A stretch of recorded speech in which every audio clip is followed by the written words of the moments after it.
सुंदर सिंहासन पर विराजमान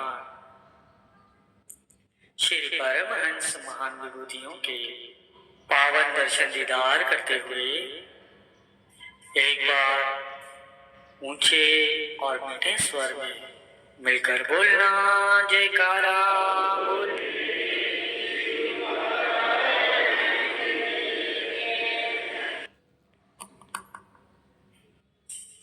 नाम सोच सुख रास है, काम सोच दुख रास। नाम सोच बंधन कटे, काम सोच गले फांस। गुरुमुखों, यह पावन श्री प्रवचन हमारे हृदय सम्राट सद्गुरु दाता दीनदयाल जी श्री गुरु को वीडियो लाइक करना, सब्सक्राइब करना प्लीज। पंचम पातशाही गुरु महाराज जी अक्सर फरमाते आते हैं कि मनुष्य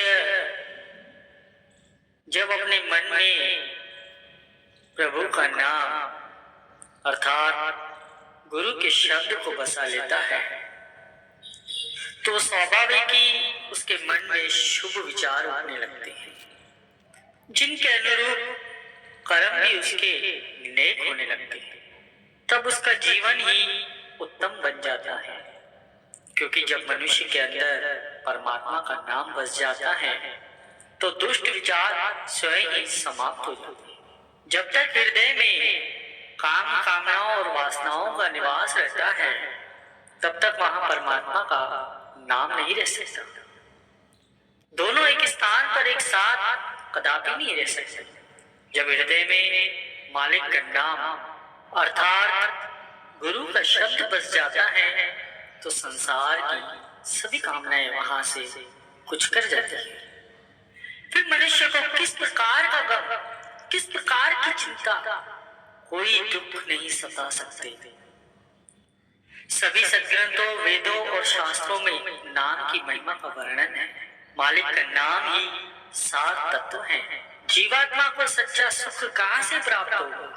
वो तो मालिक का नाम, उसके नाम से अगर लीव लगाएगा और नाम को ही मन में बसाएगा तभी तो सच्चा सुख प्राप्त होगा, अन्यथा नहीं। मनुष्य के अंदर हर समय कोई न कोई ख्याल, कोई न कोई सोच विचार उठता ही रहता है। यह एक स्वाभाविक क्रिया है कि मनुष्य का कभी भी मन खाली नहीं रहता। हर समय उठते बैठते सोते जागते कोई न कोई विचार उसके मन में उठता ही रहता है। और विचार तो तरह तरह के होते हैं, अच्छे भी होते हैं, बुरे भी होते हैं। अब विचारों का उठना तो एक स्वाभाविक क्रिया ही है। अब बिना विचारों के मनुष्य कभी रह ही नहीं सकता। अब जैसे जैसे विचार उठेंगे उन्हीं के अनुसार परिणाम भी भुगतना पड़ता है। अब यदि विचार शुभ होंगे तो कर्म भी शुभ होंगे। अब कर्म शुभ होंगे तो जीवन उत्तम बनेगा। अब जीवन उत्तम होगा तो फल भी निश्चय ही सुखदायी होगा। अब उसके विपरीत यदि विचार अशुभ उठते हैं तो कर्म भी अशुभ होने लगेंगे। अब कर्म अशुभ होने से परिणाम भी अशुभ ही प्रकट होगा। फिर वहां दुख, कष्ट, क्लेश सब आते रहते हैं। संतों के भी ये वचन है कि एक सोच सुख रास है, एक सोच दुख रास। एक सोच बंधन कटे, एक सोच गल फांस।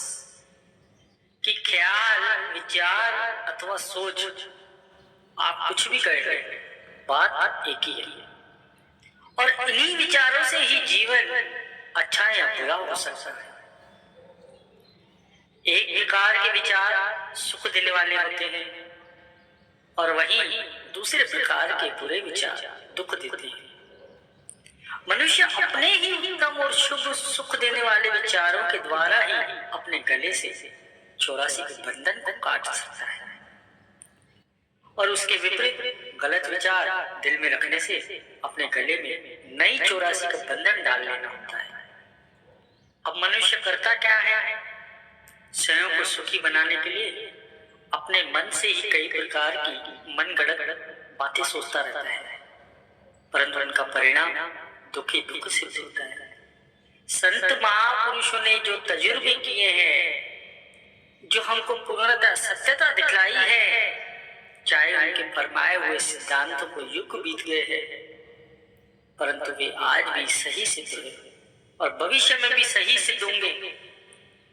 उनके अनुभूत सिद्धांत यही बतलाते हैं कि यदि मनुष्य सुखी जीवन व्यतीत करना चाहता है और अपने मनुष्य जन्म को सफल बनाना चाहता है, तो नाम का सुमिरन करे, प्रभु भक्ति में मन को लगाए, अन्यथा अपने विचार से मनुष्य चाहे कितने ही यत्न करता रहे, संसार का प्रत्येक पदार्थ चाहे उसे उपलब्ध क्यों न हो, यहाँ तक कि संपूर्ण सृष्टि का राज्य भी उसे मिल जाए, तो भी नाम से लीव लगाए बिना वह कदापि सुखी नहीं हो सकता।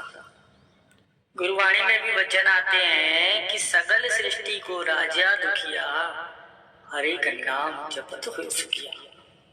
चाहे संसार के सभी पदार्थ उपलब्ध क्यों न हो, यदि मालिक की भक्ति और नाम से वंचित है तो उसे सुख कभी प्राप्त नहीं हो सकता। वह तो अनेक प्रकार के दुखों से पीड़ित होगा। जब नाम में चित्त जोड़ेगा तभी तो सुख पाएगा।